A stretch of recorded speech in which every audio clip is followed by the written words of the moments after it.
Welcome to the Green Pill podcast. This season of Green Pill is all about Ethereum localism. Your hosts are Alex, Max, and Josh of the Ethereal Forest, which is a place-based DAO, which brings localism to the blockchain and the blockchain to localists. Ethereal Forests are the creator of a conference which explores how to do that, GFEL, the General Forum for Ethereum Localism, which gives its name to the meme Ethereum Localism.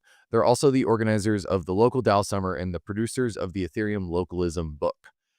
They're exploring the big themes of Ethereum localism, how localist coordination works from neighborhoods to bioregions, why it matters, which frameworks localists are using, and how blockchains can horizontally scale their impact. This season, you'll hear about strategies for bringing local change makers and global developers into deeper collaboration, why that matters for the future of a free and open internet, and how it impacts the shape and function of future network states. We're talking about whether or not blockchain recreates the extractive and asymmetric systems we know, and what must be true to usher in a revolution of global sovereignty and decentralization.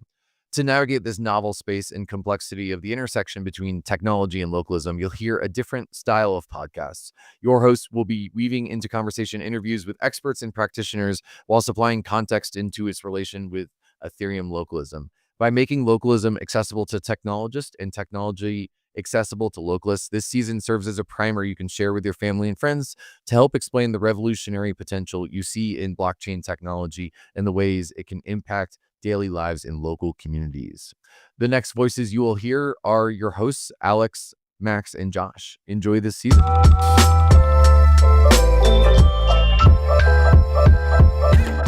I think that what I was saying earlier about if money's not working for us, let's redesign it. I think the same thing could be said about organizational types or entity types, that there's an off-the-shelf set of configurations. You can have an LLC, or you can have a 501c3, or you can have an S Corp. And sometimes those are a great fit for what you want to do. And sometimes they very much are not. I guess one other increasingly off-the-shelf option are cooperative forms. So if we're looking at that palette of options, DAOs add a whole other realm to explore there. And I think that there's a lot of instances where maybe a DAO makes a lot more sense than a traditional entity type. And especially when thinking about bioregionalism, you get into situations where a network or a collective is much more appropriate than a centralized corporation or organization. And so in those instances, I think that's a great situation where DAOs can come in. I mean, this is already happening, for example, in Wyoming, that allow you to legally incorporate a DAO. And one of the things that that's doing is evolving entity law itself. So it's not just trying to get DAOs to fit in the existing boxes, it's creating some new forms with new rules. So I would say that there's also an interesting dynamic there where local DAOs can have the ability to start shifting societal rules on how can people engage with one another and share resources across place. This is the 5th episode in a series covering Ethereum localism, where we explore the ins and outs of localism, how it's practiced, why it matters, and the role that technology can play in creating a more local and grounded future. We're your hosts. I'm Alex. I'm Max. And I'm Josh. And we'll discuss why we believe the future of a free and open internet depends on a localist-first approach. The network state must be built bottom up if we don't want Web3 to end up like the walled gardens of the internet as we know it.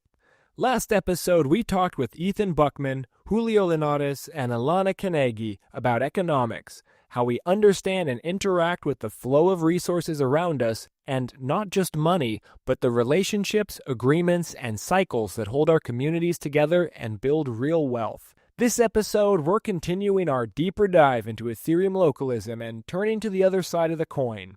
We're talking about governance. Governance is the... Whoa. Governance? I thought we were supposed to be ungovernable. Well, only if you feel like the governance systems don't represent you. I wanted to highlight in this episode that we can make new, more democratic and just systems of decision-making, ones we actually want and need for the challenges we're facing today. Okay, yeah. Well, I don't feel that represented in most of the decision-making happening in our society right now. And when I talk to people across the political spectrum, it seems like nobody is. All the time I hear people talking about not having enough say in their collective decision-making systems, like the government. That isn't surprising to me, considering how we've set up these systems. They're honestly a lot better than what we've had in recent centuries, but we still have some big strides to take. I mean, people have the governance that they deserve. That doesn't sit right with me. We've had pretty much every guest so far this season talk in some way about how inequitable different aspects of our society are and how we need to decentralize power. Most people in the world don't have much say at all in their decision-making systems that govern their lives, and it feels like it's been this way for a while. For sure. I'm saying that we can and should redesign our governance systems. We're literally talking about how to do that this episode, and our two main guests, Ethan and Mia, do an amazing job at breaking down governance from two important perspectives, in our organizational and work lives, and in our neighborhoods and cities. Okay. Well, last episode, we heard from Ethan Buchman on economics, and you can check out his full intro there. He's also great on governance because he's been thinking deeply for a while about how humans make decisions, work together, and allocate resources. He co-founded Cosmos and is part of a worker cooperative that's developing it. We also interviewed Mia Winteher-Timaki, an urbanist working at the intersection of open spaces, open access, and the open web. But before we jump in with our guests, we need to do some context setting on what we mean by governance. In the broadest sense, it's a shared pattern language of protocols for identifying mutually optimum compromise. It's the control surface of our resource environment. Okay, that's great.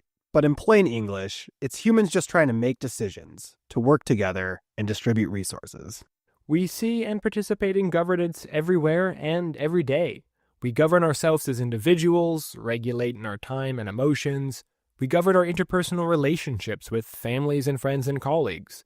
We govern the resources within groups like businesses, nonprofits, co-ops, our clubs.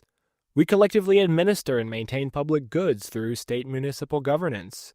And we even govern the ideological realm, participating in education, discussion, and dissent. Right. Humans have been participating in governance since the very beginning. It's something inherent to our being and survival. It's everything from voting in national elections and how we structure our organizations to deciding what we get for dinner and how to split the bill. It's about managing shared expectations and maintaining accountability. It's about the promises we make, which change the way we think and relate to ourselves and others. Both in terms of the governance structures influencing our behavior by holding ourselves and others accountable, and in terms of participatory decision-making processes which produce internal and group reconciliation around desired future outcomes. And while governance occurs at many scales and should be contextual to each of them, the process of decision-making has several key steps that are always present. Right, like deciding which signals to collect, which essentially means deciding who gets a voice in the process. Exactly. Then there's collecting those signals, often through some form of voting or consensus building. Followed by analyzing the signals through whatever vote processing method you've chosen, and then executing on the outcome in a way that's transparent. And don't forget the reflection phase, where we look back at both the outcomes and the process itself to learn and improve. I think that's what's so interesting about governance. These patterns repeat whether we're talking about a family making vacation plans or a nation setting policy. But scale is important. In most of our episodes this season, we've talked about the principle of subsidiarity, that decisions should be made at the most local level possible, by the people most directly affected, and where the values and risks of those decisions accrue. So we should put most effort into governing the things immediately before us, where we have the highest effort to reward ratio. Yeah, and when we think about governing what's closest to us, it's interesting how that principle is evolving as our digital lives become more and more important. That's right. The spaces we need to govern are changing, and so are our tools for governance. Specifically, what happens when you take these governance processes, identifying signals, collecting votes, analyzing results, and executing decisions, and then building them directly into computer code? So that takes us to DAOs. Which you've heard us mention a bunch already this season, and we'll hear discussed at length today. So we probably owe an explanation. Definitely. So DAOs are basically digital collectives, or at least the software we use to make them. They could be cooperatives, clubs, corporations, Whatever. It's just the structure and logic of an organization published to a blockchain where operations are mediated and automated by smart contracts. Uh-oh. What? That's another word we've mentioned but haven't explained. Oh, right. Okay, well, just briefly. A smart contract is just some if-then logic published to chain. Like, if Josh completes this task, then distribute to him the previously agreed upon funds from the treasury. Any arbitrary logic can be modeled in a smart contract. So DAO, DAO, stands for Decentralized Autonomous Organization. Which says more about what they're capable of offering than what any one DAO does. Pretty much. The digital nature means contributions to an organization or project could be done by anyone, anywhere in the world. Or it could be more restrictive. The upper end is uncapped. And that's the decentralized part of DAO. The autonomous part originally referred to smart contracts' ability to automate operations. And while that's still true, many point to how the decentralized part enables participants to be autonomous in how, where, and when they choose to contribute. And as before, the automation or autonomy part is fully open-ended. You could design a DAO that is fully automated or entirely open to contributions, or do just the opposite. And so the O in DAOs, organization, is pretty straightforward. As mentioned, they're very flexible in their structure and operations, so it could be made to resemble any type of organization, even types that we haven't even thought of yet. And that's the basics. And from there, you can program your DAO to reflect whatever criteria you want in regards to defining membership, roles, decision-making, voting, all the things. They're super flexible and open-ended. It's basically just project management software that can be made to work with projects of just about any form. They're trying to solve the age-old question: how do we coordinate effectively as a group while preserving individual agency? But we'll leave it there for now and come back to this shortly. And now, our discussion with Ethan Buchman. So Ethan, the company you're CEO of, Informal.systems, is a worker cooperative. I'm curious to get your thoughts on that decision. And maybe you can also speak to some of the trade-offs around workplace well-being and the incentive systems between cooperatives and other models. Yeah, I'm happy to talk about the co-op thing. I've oscillated on this point a little bit. I do think co-ops are really important and missing. But anyway, so people tend to think about consumer co-ops, and consumer co-ops do have, certain benefits, and there are even consumer co-op banks, which are called credit unions, and people tend to love their credit unions much more than they like their banks. Even though the technology might be a little bit behind or whatever, but you're an owner in the thing, right? And you have kind of direct stake that represents you as an individual rather than just like a capital holder, right? As like a shareholder. But there's another kind of co-op that is much less prominent, which is the worker co-op, which is where the employees themselves have that kind of direct stake.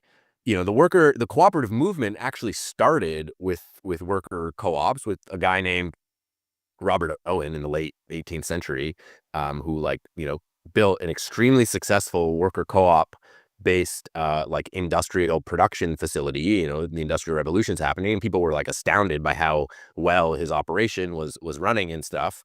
And maybe one way to put this as sort of a cautionary tale is his worker co-op went great, but then he got the grand idea to go start a utopian commune. And that did not go great, right? And so I have a lot of interest and respect for Robert Owen for kind of kicking this thing off and for being a successful industrial, let's call it, capitalist, but one who really took care of his workers, which are, the base of any kind of production. You still need people to do stuff. Now, what's interesting is that Marx killed the worker co-op movement. Marx dismissed all the socialists that came before him as utopian socialists, right? Marx was the great scientific socialist that really had a rigorous theory of how everything was going to work, and anything short of a proletarian revolution was silly and had no basis in reality. Of course, it's the opposite, right? The proletarian revolution is the utopian thing that has just led to mass genocide and maybe more death than anything else. And it's the what he called the utopian socialists, who actually may have been onto something. Those are the guys like Robert Owen and others around that time, early French socialists and so on, who were more thinking about anarcho-socialism, right? Who weren't all about, oh, we need some big daddy state to take care of everything and to own all the means of production. It was more no, the humans are capable of self-organizing and representing themselves in their workplace. And so it's a much more empowering approach and fully compatible with what you might call capitalism, or what certain people might call capitalism, which is just, more of a private ownership over the means of production, with the idea that the worker should have direct stake in their enterprises, right? And nowadays, no one can argue with that. I mean, any startup is issuing equity to its employees, right? And issuing equity to employees is very common, and is, table stakes for any kind of startup, and has sort of been standardized in that kind of way. But there's still a very significant gap typically between what the employees are granted and what, say, the founders and the investors get. And there is justification for that gap, but there are also problems with it. And startups are very heavy risk taking. They tend to be unprofitable for years. They require the founders to pour every inch of their existence into them for years at a time. And so it makes sense that they should have outsized returns to compensate and incentivize them for that. But not every business needs to be like that. Not every business should be some crazy 1000x risk return kind of thing. There are all kinds of businesses that are just required for the basic services and to keep kind of society alive, and do things that are just critical services and infrastructure and even goods and so on. And so, it seems to me that there's sort of a missing kind of substructure in the capitalist architecture, we could say, which are these kinds of, let's say, service businesses that are more directly owned by their employees. And what we do see is that in succession planning, like when, a family-run business or something, the proprietor is trying to move on, and, the kids don't want to take over or something like that, one of the most successful things they can do is sell the business to the employees and have the employees collectively take ownership of the business. And it still has a CEO, it still needs to have a CEO, and still might be run in a hierarchical fashion, but the employees get this more direct representation and ownership. I think all the research shows that leads to much higher chances of success when you have that kind of succession, right? And typically the cooperatives tend to have higher incidence of employee happiness and less turnover and stuff like that, right? So the worker co-op, it doesn't work for everything, right? And so you can't just run around with a stick and say everyone should be a worker co-op. But I do think the worker cooperative is an important model. And Marx, I think, has done and this is kind of a funny thing to say, he's arguably done more damage to the progressive cause than anyone else, and has set back the effort to empower individuals by, let's say, 150 years, because now we have to resurrect the ideas that came before him, and cut or work through all the sludge and the mess that he's created, both in terms of his theories, which are many of which are just wrong, and in terms of his politics, which is just outright genocidal. I mean, I like to say about Marx, he did sociology, economics, and politics. The sociology was actually okay. The economics was just wrong, and it's useful from a pedagogical perspective to understand why it's wrong. And then the politics is just outright genocidal, right? So that's his track record. It's not very good. But more importantly, I mean, there are important progressive causes. You don't have to be a hardcore socialist or something to care about people having good working conditions and being, well taken care of, and being able to afford their lives, and, be satisfied with their work. I mean, none of that should be contentious to just any empathetic person. And arguably, Marx made all of that harder because of the maybe reactionary turn against him, right? And so I think worker cooperatives are, somewhat of an antidote to that, and are missing as a critical middle structure. And I would love to see more of them. And, I was learning about all this stuff and studying kind of political economy and history when we started Informal. I was I really wanted to have a worker cooperative because I wanted to build a core sustainable service business. I wanted to build something that the foundation wasn't a high risk activity. The foundation was we know we can do high quality, engineering work and security services, right? And so we can build a worker cooperative around that, where we have a little bit more even distribution of the risk and reward of that enterprise, and use that as a jumping off point for spinning out more risky, more quote unquote capitalistic enterprises, right, and startups. And so I sort of kind of conceived of an idealized model of worker co-op services businesses that spin out more Silicon Valley style startups, that start with some ownership by that kind of parent incubator, service business incubator, that also helps distribute risk and reward. But the individual startups can still be very much unequal in the distribution of equity and so on. So the journey, Informal's journey has been interesting in that regard. The thing is, like, some worker co-ops, they really lean into the like socialist element of the thing. And they're like, we're going to make every decision as a group, and everything's by consensus and blah, blah, blah. I mean, that's all. If you're small enough, I guess you can make that work. If you're tight enough, whatever, like I'm not interested in any of that. There's absolutely a hierarchy at Informal, and I'm at the top of it. I'm the CEO. And that's been kind of clear from the beginning. Maybe sometimes I'm less effective or whatever, but we understand the hierarchy at businesses in terms of the graph of promises that people make. Again, I'm talking about graphs of, graph theory of promises. What is a CEO? The CEO is the person who makes the longest term and the broadest scope promises to everyone else in the organization. That's what puts them at the top of the hierarchy. That's what it means to be at the top of the hierarchy. The broadest scope, longest term promises, right? And everyone's making, what it means to work together is to make promises of different scope and different time horizon. And some people are only comfortable making smaller scope promises and so on. And so, just because you're structured as a cooperative, it doesn't mean there can't be someone who makes a broader scope and longer time horizon promise than everyone else.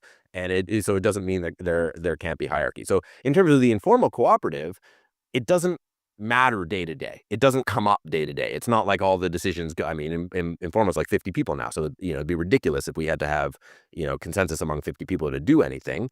But everyone at the company knows that in important matters, in the, overall organization of the company, they each have one vote. Of course, at Informal, you only get the vote after you've been with us for 9 months. That's the gestation period of a human being. So that's how long it takes to get a vote at Informal.systems. And the only time they exercise that vote or have to date is at the annual members meeting where, we vote on the board of directors or whatever. Right? It hasn't really been put to the test, but it's there as sort of like a safe fallback to know that if I go crazy, like certain other founders have gone before me, that the employees have some recourse, right? They can throw me out. And, I do live with that fact. And so maybe that, changes the culture, and we have a much more transparent culture. We share our finances with the employees and stuff like that. And employees can advocate for change. But you can do all those things whether you're a co-op or not. Right? You don't have to be a cooperative to be an internally transparent company and for employees' voices to be heard and so on. But what it does do is it like institutionalizes that representation. And again, I think a lot, going back to the kind of biophysics, I think representing the things that drive you is very important for sustainable systems, right? In order to be a sustainable system, you have to represent the stakeholders in the state machine of your system, right? And the problem with modern corporations is the only stakeholder that they really represent in the like core structure of the state machine is the shareholder. And while there are, many arguments and many potential benefits from kind of shareholder-driven corporate structures, I don't think they're the only thing that society should be organized around. They're kind of incomplete. They're important. They're critical. I wouldn't ever get rid of that. I think there's so much that couldn't happen without them, but I think they're incomplete in terms of there are many other parts of the economy that, need to be driven by more than just, returns to shareholders and so on. Could you speak to the relationship between DAOs and co-ops? It's interesting. Everyone in crypto talks a big game about, decentralization and, empowering people and whatever. And, how many worker co-ops are there among crypto projects? I mean, there's a couple. There's Informal. There's Haifa. That's another actually Toronto-based co-op that's worked in Cosmos for a few years now. Been a great partner of ours. But, there's not that many. So I'd love to see more of them. But I'd also caution that they're not for everything. Often people want to start a project, having additional politics or like consensus required just gets in the way. Right. And I totally appreciate that. And so it's not always right to, if you're doing some high risk thing where you need to like really incentivize and make sure that, because the problem is you need a crazy person to be able to pursue a crazy idea for an extended period of time. If you have too many checks and balances on that, you're just never going to get breakout successes. Right. And so you need a way to balance that. Now, you don't need everything to be structured like that, because not everything needs to be about, break out new ideas. There's many parts of society that just need to be about maintenance and good quality work, right? And that's not necessarily a high risk reward kind of endeavor. And so those sorts of things ought to be more, cooperatively structured, which again, it doesn't have to mean socialist or communist, right? It just means that there's representation, right? It's more, say, democratic in ownership, but you could still have, centralized decision making. There's just more accountability to it. So I'm curious for your take on this. When reading the Cycles white paper, I noticed that DAOs weren't mentioned at all. Is there a need for governance in a system like Cycles? And if so, how would that be approached? Yeah, I think DAOs kind of became. I've been sick of them for a long time, and I think they kind of became an excuse to like do whatever and to not be clear about the promises you're making. What matters about organizations are the promises that we make to each other. What are you going to do, and when are you going to do it by, and how are you going to do it, right? And with who will you do it, and things like that. And what I saw in kind of the DAO discourse is, everyone was all excited to, be decentralized and work together and whatever. But then it falls apart. Anytime someone's like, oh, we need a leader, it's like, oh, we're a DAO, we don't need a leader. I mean, okay, what promises are you people making? Who are you making them to? And what are you making them about? It's all leadership is. I kind of got sort of discouraged by all that discourse. Like, there's something missing here. It's sort of an excuse to just be amorphous. You can do a lot with amorphous organizations. I mean, you don't need to be. There's many open source projects that are just like, it's like the cathedral and the bazaar kind of thing, right? You can just have a bazaar of people kind of working on things. Something magical comes out of that. It's kind of incredible. I mean, that's certainly that's possible, but with the DAO kind of discourse and culture, and so much of it was like financialized as well, it just didn't feel like it was moving. And then everyone got obsessed with tooling. It's like, oh, if only we had better governance tooling, then we'd be able to coordinate. Like, no, the problem isn't the tooling, though tooling is a problem. The problem is language. The problem is culture, right? And people like to get hyper fixated on like governance mechanisms and all that stuff. And I don't think, I mean, it matters to some extent, but I don't think it matters nearly as much as the language and the culture around it. And often that stuff means much more than the governance mechanisms. And you also see this like disdain for kind of leadership, or, for CEOs, that kind of roles. Oh, we don't need CEOs, we're a DAO. But again, like, that's not true. You need people that are making promises for the organization to move forward. Otherwise, nothing happens. I mean, everyone sees the like, the tragedy of things just falling because no one wants to pick it up, because no one is making promises about what they're actually responsible for, right? And so seeing all that, when we started Informal, we were very, aware of that kind of stuff and the discourse, and wanted to do something a little bit different. And so we were like, explicitly not talking about being a DAO. And I don't think I've used the term DAO in a long time. Unless someone asks me about DAOs, which happens frequently enough, I guess. And then I go on some long spiel about, promises and organizations and so on. So I think, yeah, what really matters is the language. And, Informal kind of developed, or were taught a language for talking about and making and managing promises, right? And we still use that to some extent, and it helps cut through some of the challenges with accountability in organizations. It gives you like handles to talk about accountability and things. And, if people have the competence to achieve the promises they're making, and to be able to ask that question without it being offensive, or, to review how things are going, and to be able to, to think about every meeting. Every time you get on a meeting, you're making a promise about something happening out of the meeting. I mean, we're not just having a meeting for kicks. I mean, maybe we are, but usually you're trying to get something done. So what are you trying to get done? And then at the end of the meeting, like, you can ask about it. Was it a good meeting? Like, did you get value out of the meeting? And sometimes the answer is no. And then if you like have a framework and like a language for talking about that, then it's not offensive when you're like, hey, I didn't really get any value out of this meeting. Like, can we talk about what went wrong, or can we not have meetings like this? Because, why are we wasting our time here, right? And that's been useful. And if things are small and they're just working, and a ton of cooks in the kitchen or whatever, like, you don't necessarily need that. It just kind of works, and you vibe, and you can move on stuff. But having that language has kind of helped a bit to work through challenges and accountability and stuff in more remote and decentralized org. So yeah, there's no mention of DAOs in the Cycles paper, because I don't think the term is that useful, and especially since the DAO of the famous DAO of 2016 or whatever that precipitated the ETH Classic fork. I've been a bit dismayed about what people are trying to do with DAOs, but governance is important and does play a role in Cycles, and I think is mentioned in there, that there are parameters of the system that need to be governed. And the reason for that is that the results of the graph algorithm have distributional consequences, by which I mean some people might benefit more than others. And those benefits are somewhat random, because when you run the optimization algorithm or the optimization problem that Cycles defines, does not have a single unique solution. There are potentially many solutions. And when you pick among those solutions, they all have the same global benefit, or welfare, or utility, or whatever you want to call the optimum that you're measuring.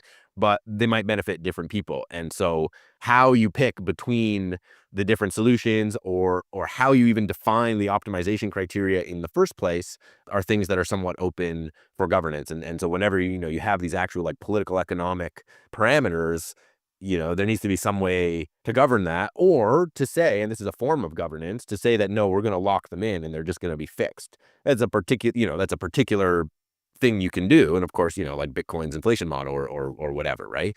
Now, in my view, that's probably going to have to change or Bitcoin's not going to be able to afford to pay for its security, but that's a different discussion. All right, Joshi, what are your thoughts on this? Yeah, a couple things come to mind for me. First, the discussion and history of co-ops feels super similar to what DAOs are iterating on today. I also thought that Ethan's critique of Bitcoin was pretty compelling.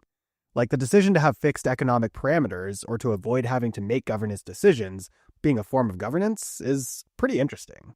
Okay, yeah, I'd like to drill into each of those. Yeah, so DAOs can be anything you want. Plutocratic, democratic, or something else completely. They can be designed with any voting logic. You want one person, one vote? You can do that. You want quadratic voting where people with less tokens have more say? That's possible. You want a non-tokenized governance where voting isn't based on money or stake at all, but on shared commitments or rotating stewardship? Yep, some DAOs are doing that too. Yeah, it's like DAOs are helping us reimagine the rules of coordination, just like co-ops did in the 1800s, but now in a digital native programmable form. And this is a sandbox where people can build the governance that they want, rather than just inheriting the structures that they were given. It's interesting because the co-op model is one of the oldest coordination technologies we've got. People have been pooling resources, sharing surplus, and governing democratically for centuries. And DAOs are not a replacement for co-ops. They're an evolution. They let us remix cooperative principles into scalable digital infrastructures. And we're just at the beginning of exploring this pluralistic governance design space. Some communities will want strong egalitarianism. Others will have value contribution-based hierarchy. Some will operate like federated councils. And others with swarm intelligence. DAOs are not one thing. They're a canvas for collective imagination, where governance is not a static structure, but a living, evolving pattern that communities compose together in response to their needs. I really think that more localist organizers should try out using a DAO. Even just playing around with the tools helps break open some of the ways that we understand building governance structures in our organizations. And I like how Ethan reiterates the importance of the organizational form to follow its function, or its design should be shaped by its intended purpose. Like, co-ops are great and DAOs can be that, but co-ops aren't ideal for everything. And sometimes you might need more hierarchy, and fortunately DAOs can do that as well.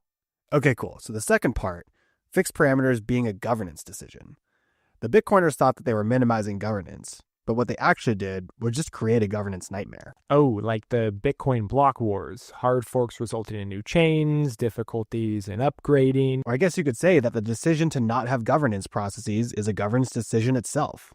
Yeah, and the usual result of that is referred to as the tyranny of structurelessness, which basically describes how supposedly leaderless or non-hierarchical groups inevitably develop informal power structures that can be more problematic than the formal ones because they operate without accountability and transparency, which Ethan also described as a problem with many DAOs today.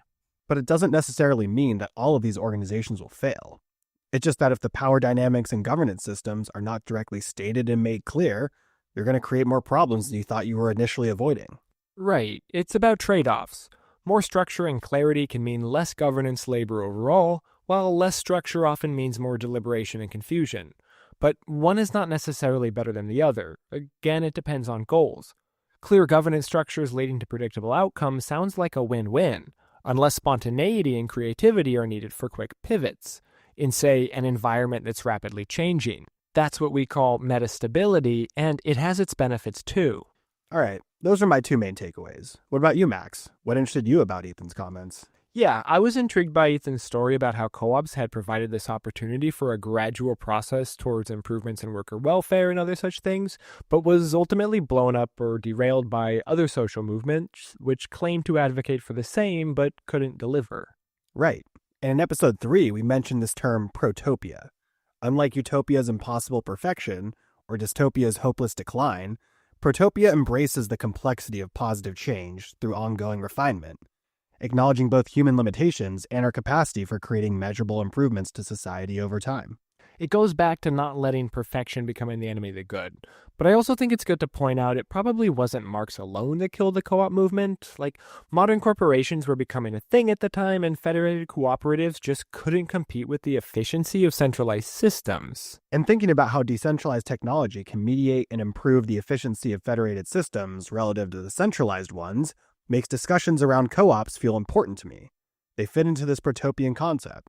Right. Okay, I also really connected with this concept of governance as a shared language around how we make promises and decisions, and that organizations are basically these promise graphs mediated by the mechanisms we use to make and keep those promises. Yeah, and when you look at an organization's governance as just the guardrails for a group of people making decisions together and being accountable to each other, it helps you see that governance isn't just some abstract bureaucratic system imposed from above.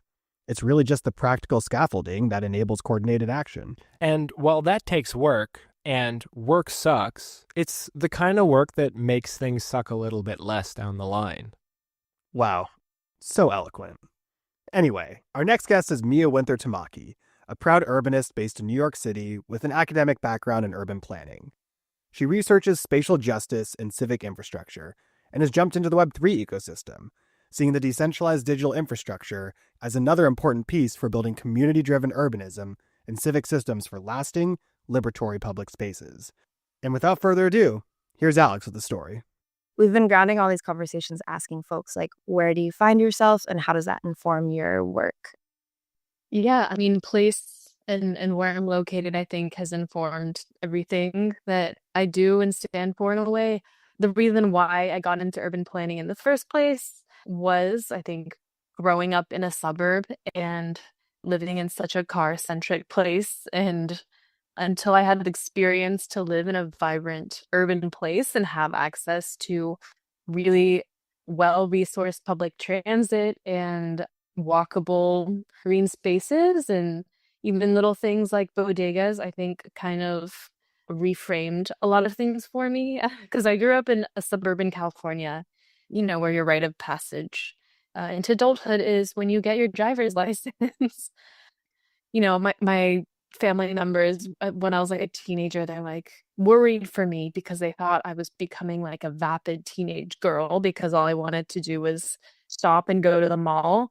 And then I realized only more recently in a way that like radicalized me. I was like, okay, I literally had nowhere else to go with my friends. I didn't have any other gathering areas other than parking lots and shopping malls. And that's actually a tragedy. And I think being able to leave that and find that there's so many wonderful cultural spaces and pockets that happen in cities like Berlin and New York. Berlin was the first city that I lived in outside of, since California. And that was like, wow, your built environment makes such an impact on your day-to-day and encounters you have. And I think that's what just made me so interested in thinking about infrastructure. And from there, I just became an infrastructure girly. All I wanted to do was learn about how different types of infrastructure intersect, whether it's digital infrastructure, broadband equity, trains, to social infrastructure. And so now I'm in New York, a wonderful place to be thinking about all of these things. I went to grad school at Columbia thinking about urban planning and just got really interested in things like, wow, you can't even access a bank account if you don't have internet, you can't apply for a job, etc. So just started thinking about this digital component. I think also the past year I think ever since graduating, have become a lot more involved in local activist networks and just sort of on the ground things, and have felt so much community in the hyperlocal, and have really kind of felt that, oh wow, there's truly nothing more important than this, and it feels so good to build community and be able to take a bus and see my best friend. And so I feel like New York City is kind of the first place that have kind of cultivated a home on my own. And I'm so grateful to things like buses and trains and Prospect Park for enabling that to happen. And Bodega Guy and the mailman who knows my name and the local Black-owned flower shop, 2 doors down from me. It's like these things are so important that I never had access to as a kid because I had my mom had to drive me 15 minutes to go to like the strip mall, so it's kind of that pipeline that got me here, and I think a lot of people have that experience. So yeah, I'm really happy to be thinking about and learning all these things in the context of New York. I'm super curious to hear your thinking on how transposable are these ways of building, or how specific is it to a place itself, self-defining, and describing the features that are possible for human life to move through?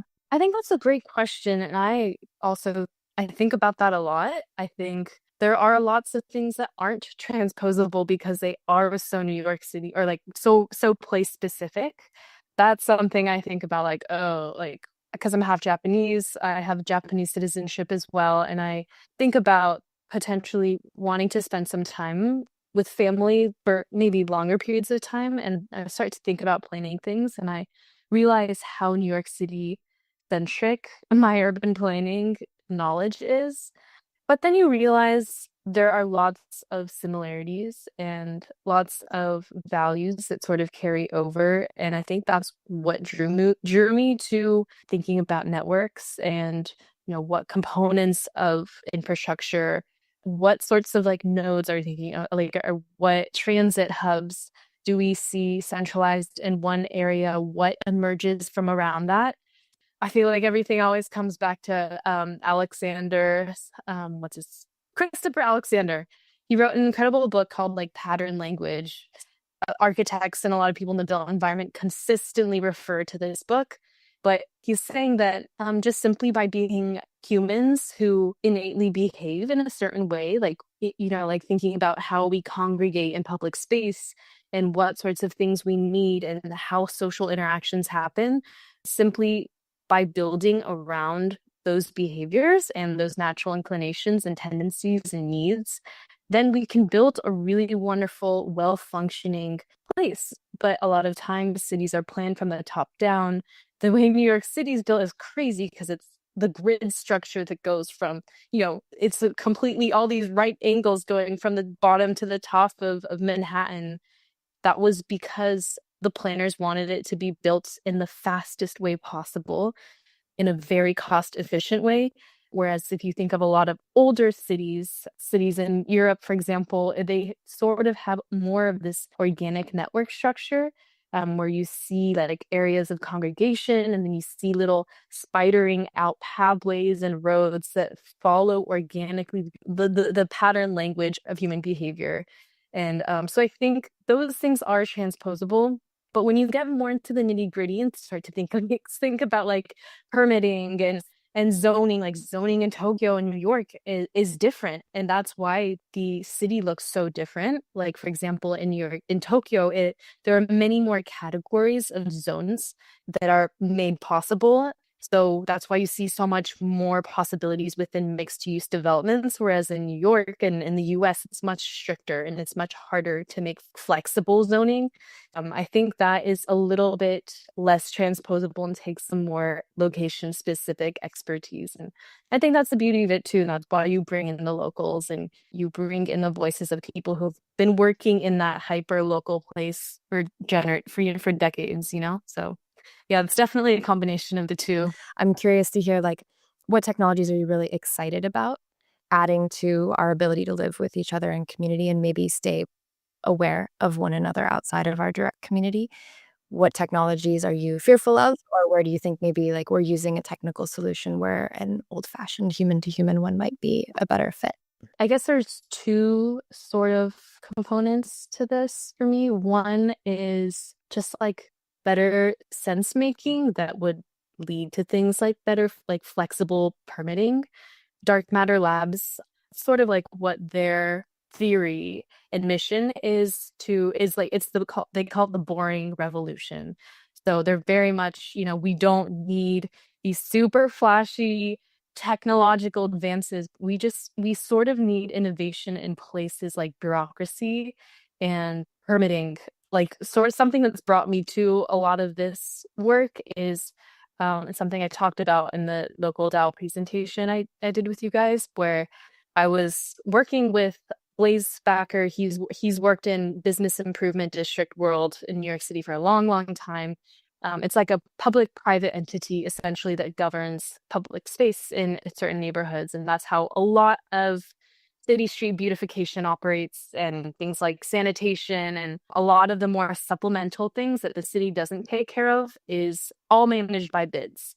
The thing is, it's a complete fucking headache. It's such a mess in terms of like who makes decisions, how these efforts are funded, the relationship between DOT, Department of Transportation, Department of City Planning, people who run the bids, the people who actually live there, property owners, and then like third-party organizations and nonprofits and like placemaking type nonprofits, and then horticultural society.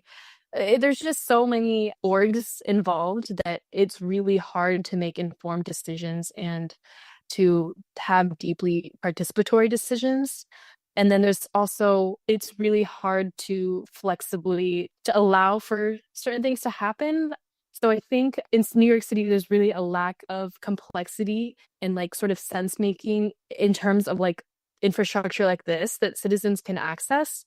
Why isn't there a better way for citizens to understand what they have access to, what parts of public space they can make decisions about, and like what they can come together and do? All of that information is so far removed from citizens. And it's also really hard for people who are actually getting paid to make public space decisions to do. Like place governors have a really hard time accessing this information and knowing what they're permitted to do. So I think if there were a way that made this information much easier to access and made the actual permitting process like easier and more open and more flexible, that would be something that I know placemakers and place governors really, really need in this city.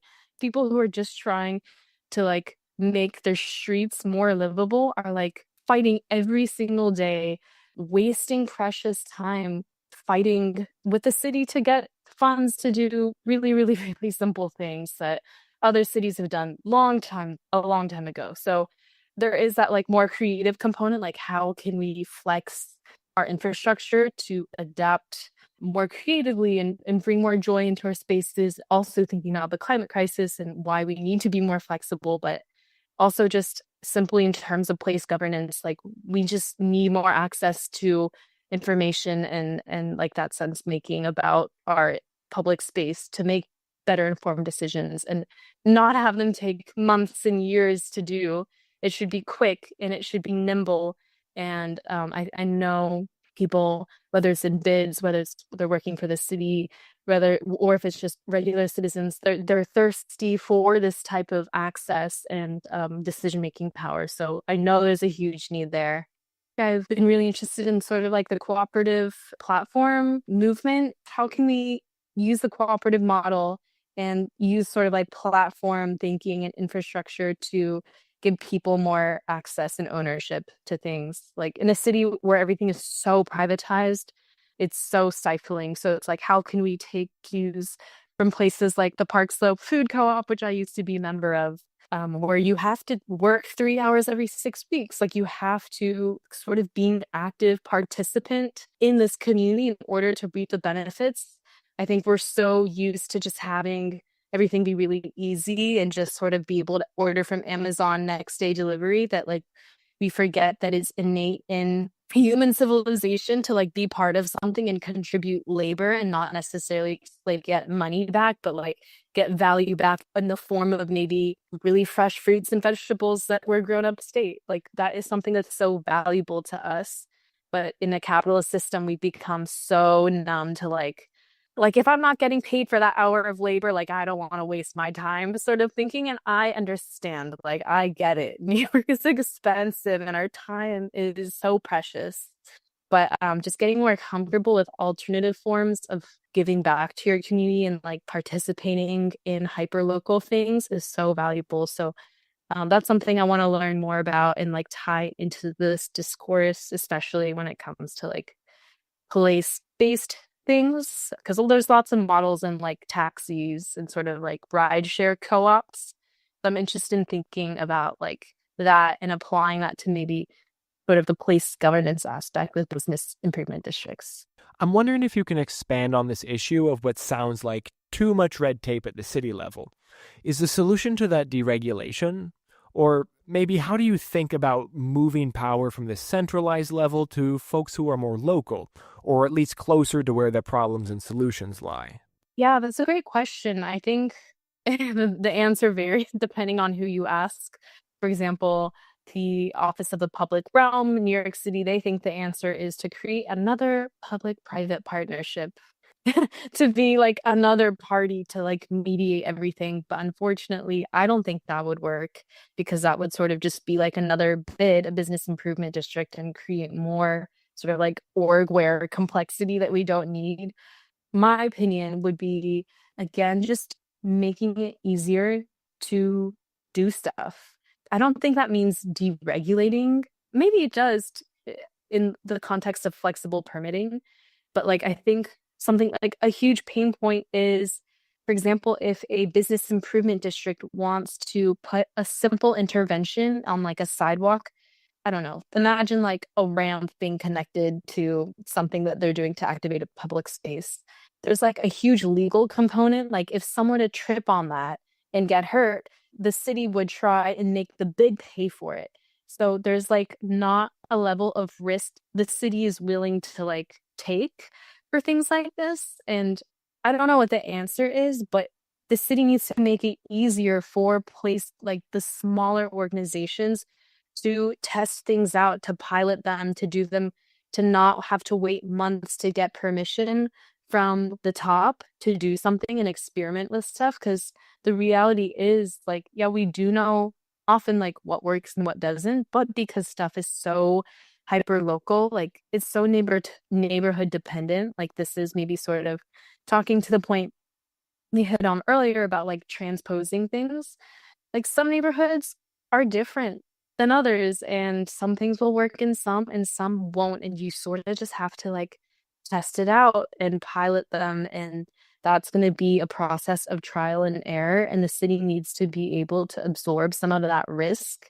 I mean, it definitely is giving these sort of like smaller groups like business improvement districts more power and resources to be able to do these public space activation and interventions without having to pay not only the cost to resource them, but for things that could happen, like, you know, for a legal thing that would happen further down the road, because that risk is so heavy that it prevents them from being able to do things like that. So I don't know if that's an answer to your question. I don't think I truly know the answer either, because there's so many different parts of this problem.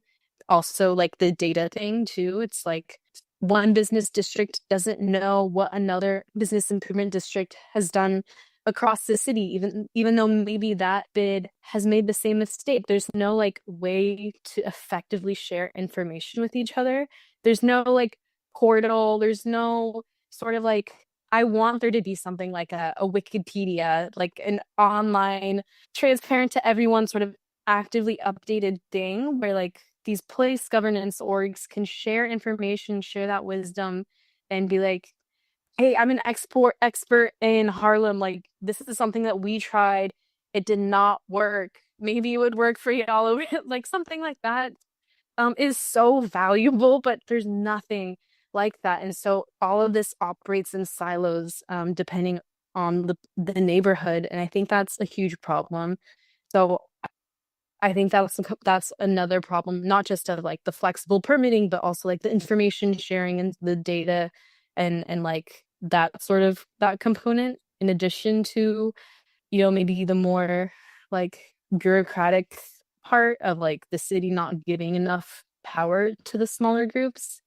So I think it's a problem that has to be addressed on multiple different components, but it's really complex, and I think it depends on who you ask.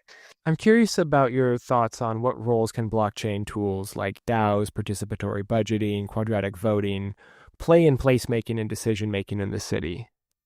Well, so like something that really excited me was when I was at it was like a placemakers roundtable. I was so excited when this guy, he basically started the parking day movement, which is this movement around the world where it's like one day where they take parking lots and like transform them into like people will take over a parking spot basically and just hang out and reclaim the space in a way. When he was talking, he pulled up an image of like a decentralized network, and he was like, DAOs do this. As placemakers, we need to share information with each other and not centralize so much of the power in the hands of like corporations. It's really devastating how much say private companies have in what happens in public space. Not only private companies, like commercial companies, but private landowners. Like that's sort of the deep flaw with the business improvement district model is they get their funding from the property owners of that place. So obviously those property owners have a vested interest in their profits over time. And so often that goes hand in hand with gentrification and displacing people who have been there because it's not profitable to them. So how do we take the decision-making power out of their hands? And I think the DAO model is really valuable. I don't know if a DAO exactly is the answer, but I think there's a lot we can learn from DAOs. And I think it would be something that should be piloted or just tested out in a way. I think it would be really interesting if a bid were to try to form a DAO. I would love to see that happen in New York City, just to kind of put the power back in the hands of, like renters, for example, because they're the people who walk on the sidewalks every day too, but they really don't get a say in like any sorts of like pedestrianizing decisions. Another really sad thing about urban planning is that oftentimes the people who come to community board meetings, for example, are the people who are most vocal about saving their parking space. And so that's just like the nature of a lot of community meetings, unfortunately. But that's a big problem in urban planning. And I think that was something I was excited to see about the quadratic voting for participatory budgeting experiment. Participatory budgeting is so wonderful. And I'm really excited that it's to kind of give nuance to how funds are distributed and to have quadratic voting kind of add, I don't know what the word is, heaviness to someone's vote and like kind of let someone decide how strongly they feel about something is so important. And even just thinking about like theoretically how things happen in the city, often it's so yes, no, like blanket policy, it's weird because the city is such a, that's not how life works. So I think once people realize they can like add weight to their decision, that is something that gives you a huge sense of agency. And so I think these are still question marks, but again, like these things have to be tested out. Cities are extremely complex places. If there's one known thing, it's that they're complex places and nothing stays the same. So I think what's really cool about the DAO model is that it kind of allows for that flexibility for people to weigh in and change the rules and the agreements as needed and vote on them together and participate in that like evolving organic way that cities need. That's, I think, the heart of everything we've been talking about today. It's very inflexible. New York City and the policies are rigid. They take forever. It's very top down. And I think that emergent sort of like way that cities can, like the pathways, like I was saying, that follow behaviors, DAOs kind of make space for that. And I think if we can bring that into the orgware component and like the decision-making component about decisions that get made about places, there's so much we could do. And I'm excited for that to happen in the foreseeable future. And I hope to contribute to those efforts. So I think there's a lot we can learn and do. So Max, what are your takeaways from Mia's interview? Yeah, some interesting parallels here, like Mia's discussion of the slow, boring revolution, iterative improvements in existing processes, right? Like that mirrors Ethan's critique of revolutionaries unintentionally inhibiting the progress worker co-ops were making by slowly evolving or subverting the system from within. Yeah, small tweaks can profoundly transform outcomes. We can't entirely reinvent the wheel. Reimagining established strategies within fresh frameworks can serve as a bridge towards change. And whether pursuing reform or revolution, you're contributing to the system's evolution by adapting time-tested techniques, reflecting the pattern language concept Mia discussed. Yeah, the pattern languages discussion is interesting because while we can use it as a lens for constructing the built environment as Mia was, I think it also speaks to the process by which we influence our environment. The governance processes she described, either working or failing, are themselves patterns in a language we use to coordinate and govern. Like Ethan's framing of governance as a language to communicate, avoid issues, and improve processes to strengthen the promise graphs of our organizations. Right, and there's something there too about Mia's mentioning how we should design our built environment to reflect natural, organic behaviors and patterns. That the structure should be emergent based on its needs, bottom-up and fluid for flexibility instead of top-down and rigid for speed and efficiency. Which also reminded me of Ethan's provocation last episode, and he mentioned briefly this one, that biophysics, flows, and natural design should be reflected in how we design our economic systems. But also, as Ethan points out, sometimes you need speed and efficiency, and it's not wrong to design structure to match its function. Yeah, it's like, how do we develop a pattern language of governance where we can align the right approach to the specific task at hand?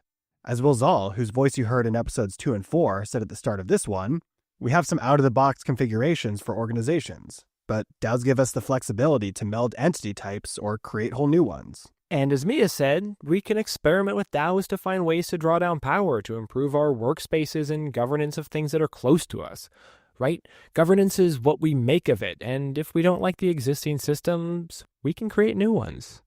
When Mia and Ethan talk about governance breakdowns, they're actually naming a deeper problem. We haven't built the governance capacity to match the complexity of the systems we're trying to shape, and pretending otherwise just kicks the can down the road. And to be honest, governance feels like a drag. Meetings, procedures, burnout, but more often, what we label as governance failure is really just the absence of governance altogether, the void where thoughtful coordination should have been. And good governance doesn't mean abandoning power. It means drawing it down to where the impact is felt. It's not just about decentralizing. It's about nesting, creating layers of action and accountability that align with reality. Zoning decisions don't just affect your street. They ripple through the whole city. So subsidiarity is hard, but it's the work. It asks who actually bears the risk, who benefits, and who decides. We also need better permissioning, clearer signals about who gets to speak, how people enter, and how they learn the ropes. Open systems don't mean chaos. They mean thoughtful design. And crypto gives us a wide palette of membership models, but we still need to draw boundaries. Clarity is not exclusion, it's an invitation to meaningful participation. And then accountability. Not just accountability as punishment, but as shared language and story. Do people know where decisions are made? Can they understand them? Can they trust them?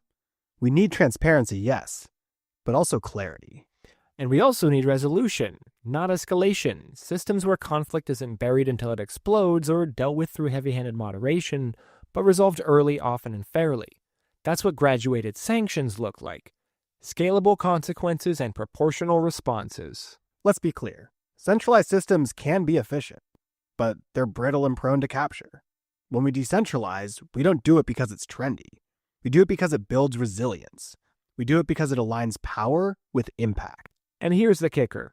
Governance doesn't stop happening just because we stop designing it. If we don't choose how power flows, it still flows, just through opaque, unaccountable channels. Governance minimization, the idea that we can do less governance, is a bit of a misnomer. What we need is governance intentionality, designing systems that are clear, legible, nested, flexible, fit to purpose. That's how we get to polycentricity. That's how we honor autonomy while still coordinating at scale. And as Ethan alluded to, governance isn't just structure. It's the culture. It incentivizes us, changes us, and teaches us. Governance is how we collapse the space of potential possibilities into a shared vision so that our collective goals may be collaboratively advanced. It all depends on how we govern the graphs of promises we make to each other. Okay, zooming out now and looking forward. A lot of our focus in Ethereal Forest has been in thinking about place-based DAOs. How DAOs rooted in place can play a major part in the future where communities can self-organize, govern resources, and coordinate action at the local level. By embedding global digital infrastructure into local contexts, these DAOs can enhance participatory governance, economic resilience, and transparent decision-making tailored to specific geographic needs. And as these networks mature and adoption grows, place-based DAOs could serve as a foundational unit in a broader cosmo-local community that balances autonomy with cooperative coordination. Next episode, we're talking about network states, pop-up cities, and place-based DAOs, how the future of parallel network societies and the regenerative transition are being built. We will discuss the roles that each of these intersecting movements are playing in creating the societies of the future, how they complement each other, and how they differ. To learn more about Informal Systems cooperative structure, Cycles, Regen Network, or to get in touch with our guests and follow their work, check the show notes for links. If you would like to learn more, check out Ethereumlocalism.xyz, which we'll also include a link to in the show notes. If you want to support this work, share this podcast with a friend. It's really one of the best ways to support the movement, which now you know why it's as much a social movement as it is a technological one. And finally, if you'd like to get in touch, follow us on Twitter at ETHForestDAO, or find our handles in the show notes. Thanks for tuning in, and see you next time where we'll bring it all together. We're zooming all the way out, unpacking the intersection of place-based organizing, global coordination, and where the risks and benefits of economics and governance decisions accrue. We're talking about network states.